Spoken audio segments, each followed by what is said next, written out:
It's an ample class size. I think it's got enough people in. Everyone found their hands. Sorry about all the difficulty. Made it all the way here. So my name is David Max, and today we're going to be talking about building real-time apps with AngularJS and Firebase. So just by show of hands, how many people here are familiar or have done any coding for with AngularJS? Okay, so a good amount of you, but not everyone. So I just want to get a feel for that so I don't race past a lot of the AngularJS stuff. So first, let's take a look what we're going to cover. So today we're going to take a look at what is Firebase. So give a little brief explanation. Then we're going to try actually building an app. So I'll do a little live coding with that. And live coding is always little surprises. So hopefully we won't experience any there. That will go well for us. And we'll build something good. It'll come out well. And lastly, we'll just take a look at some other things that Firebase does other than data persistence and messaging and that kind of thing. So first of all, what is Firebase? So Firebase is a real-time... Would your slides be available to us? Yes, I'm going to post the slides after the talk. So Firebase is a real-time application platform, and those are their words, not mine, so I know it's a little vague. So a better way to look at it is it's an API to store and sync data. So it stores bits of JSON in the cloud and then synchronizes them in real time. And we'll talk about the meaning of real time in a bit here. So it also has an additional set of services, and this is the part we'll get to with the what else does it let you do. That lets you authenticate users, and it sort of does a lot of OAuth stuff that normally is difficult. It manages security rules, and so that's something that you would probably want in any database platform, but it's particularly important here because one of the other things that you'll see Firebase offers to do is abstract away server code. So they are telling us you do not need server code for your apps unless you're doing something really complicated. If it's just CRUD operations, data persistence, or messaging, you can just connect your front end right up to your Firebase and you're ready to go. And then just recently they rolled out a new feature which is hosting. And at the end of the talk I'll show you how that works. It's really easy to do. So is it really real time? So this was my first question because a lot of people use the word real time and a lot of people laugh because it's not really real time. There is no such thing. So what do we mean by that? Firebase is able to write changes to data on one client. So if it receives the changes to data on a client, then those changes to the data are synchronized to all the other clients in milliseconds. So that's a pretty tall order, and it's hard to believe, but it right now is serving over 1 million devices simultaneously.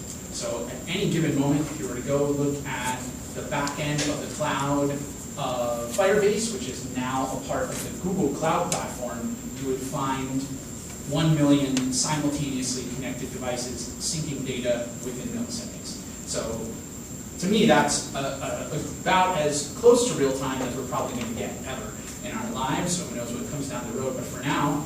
And like I said, it's now a part of the Google Cloud Platform. So the reason that's important to me is Firebase, when I first found out about it, was just a startup. And I thought, really, like, how long can you keep these promises of we're going to sync to every device in the world in real time? And how long can that go on? So about 2 weeks ago, they had Google Cloud Platform Live. It's an event they host every year at Google. And they announced that Firebase is not only joining Google Cloud Platform, but it is sort of now the centerpiece of Google Cloud Platform, or at least a major component of it. So I'm hoping that that gives us some longevity into the future, and with the backing of Google, we can maybe invest some time and resources into Firebase without worrying that they drop off the map. So, and by the way, I have no connection to Firebase. I'm not a developer evangelist. I don't have any connection to them at all. I just like them, so that's why I'm So why does it matter? If you've ever tried to sync data between a lot of devices all at once, you know that you get into these sort of weird problems with, is the local storage on a device in sync with what you've got on the network? And then what happens when you have delays in network performance? What happens when our network performance degrades or the network becomes totally unavailable? So you might think, well, how often does that happen? I have 4G, it runs fine. But if you look at it from a global perspective, 65% of all mobile connections going on globally right now are 2G or slower. So if you think about the developing world, all the mobile device stuff that's going on in China and India with these huge user bases, it's something that you really can't ignore. So if you're writing your apps to just say, all right, well, this works on 4G, let's just set it and forget it, you're going to find out that unless you do all this crazy kind of long polling and stuff like that, you really get into a lot of trouble, and you're really going to run down the battery on the device really quickly. So Firebase, because of this real-time synchronization feature, allows us to sync with the local cache regardless of network conditions, and it also will allow us to sync when the network comes back, when the device becomes available again on the network. The local storage, the data in that local storage will now sync pretty seamlessly with Firebase. So that's the sort of magic here if you're doing a lot of mobile development, or even if it's just standard web, it really helps a lot. So two-way data binding.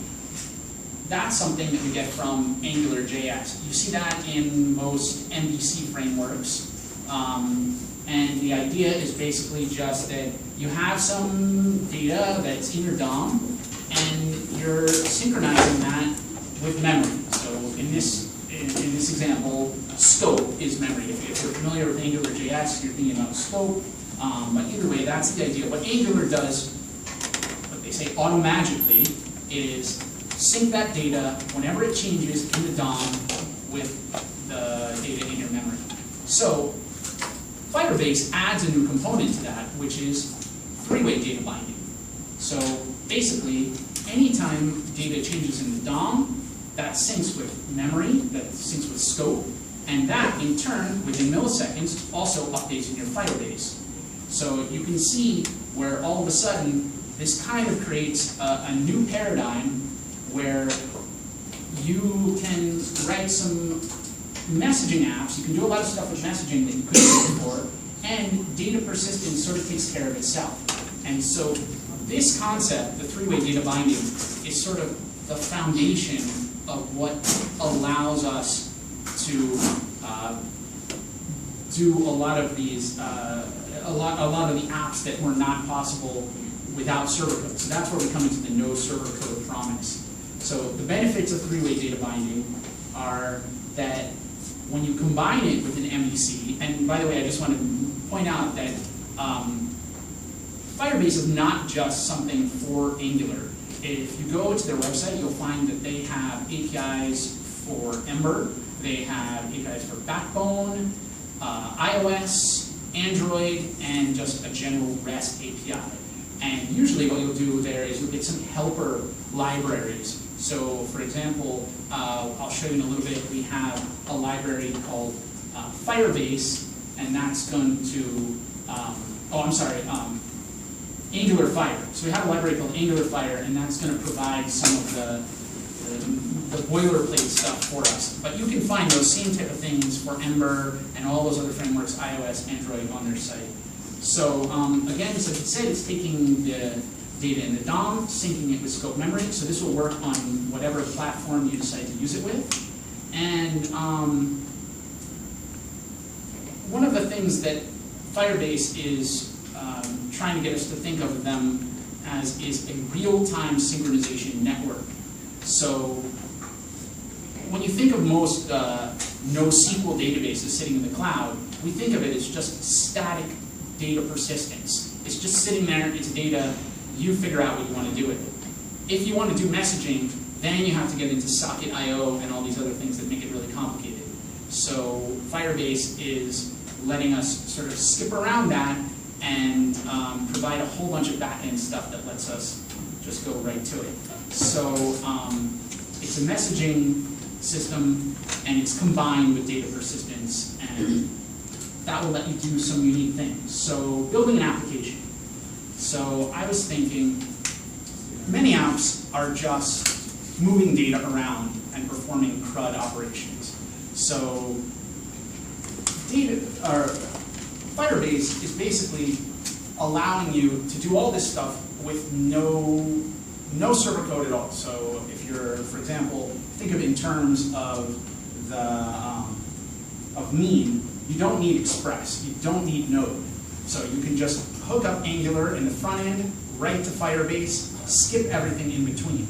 Now that doesn't work if you have some more complicated apps where you want to hide your business logic from your users, because you might not want all that business logic available to them if they know how to get into it. So in that case, you can do some stuff where you put hooks into Firebase, just like you would put hooks into a database, and that allows you to abstract away and hide your business logic there. So that means for these simple type of apps, no server code. And I found that hard to believe. I thought, what do you mean by no server code? Like, who's watching stuff? Like, how do I do my security? Like, it's just sitting out there in the cloud. So that, one of the things we'll talk about later on after we build the app is how Firebase will also provide a way for us to just write some declarative security rules, and they will enforce the security on our behalf. Because if you go look, a lot of people are saying, so what, all my data is just sitting in the cloud, and anyone can reach it? And unless you do write those rules, it is that way, and I'll show you what that looks like in a minute. So what will we build today? I was thinking that we would make an app that would make it possible for attendees at CodeCamp to ask questions without raising their hand, without saying anything, and so not only will the speaker be able to see your question come across in real time, but everyone else in the session will be able to see that in real time as well. So we're going to try and build that today.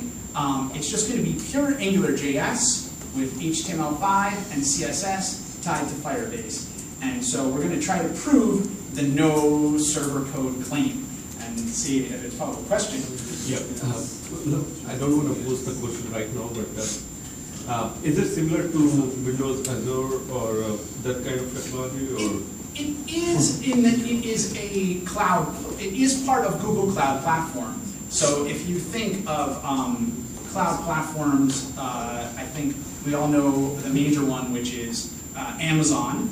So Amazon, it provides a good service, but you still end up doing a lot of work. In fact, if you check out Netflix, they have a blog that is purely devoted to all the work that they do on maintaining their Amazon backend. So if you imagine that, it gives you an idea of how complicated it is. You still need sysadmins. So another one, Google Cloud Platform, it was simpler, a little bit simpler. It offers some better things, I think, in that you're not billed hourly, you're billed by the minute and things like that. But I don't know if any of you are familiar with Heroku. Heroku is a more developer-friendly platform for this kind of thing. But the way to think about Firebase is it is this NoSQL database living in that cloud platform. So imagine if I took whatever, so let's just say I took MongoDB and I just spun up an instance of that in Amazon, and then I wrote all this socket IO stuff to do messaging. That's kind of what Firebase is. It takes care of all that stuff for you. Does that help? We'll see, maybe the app might even be useful.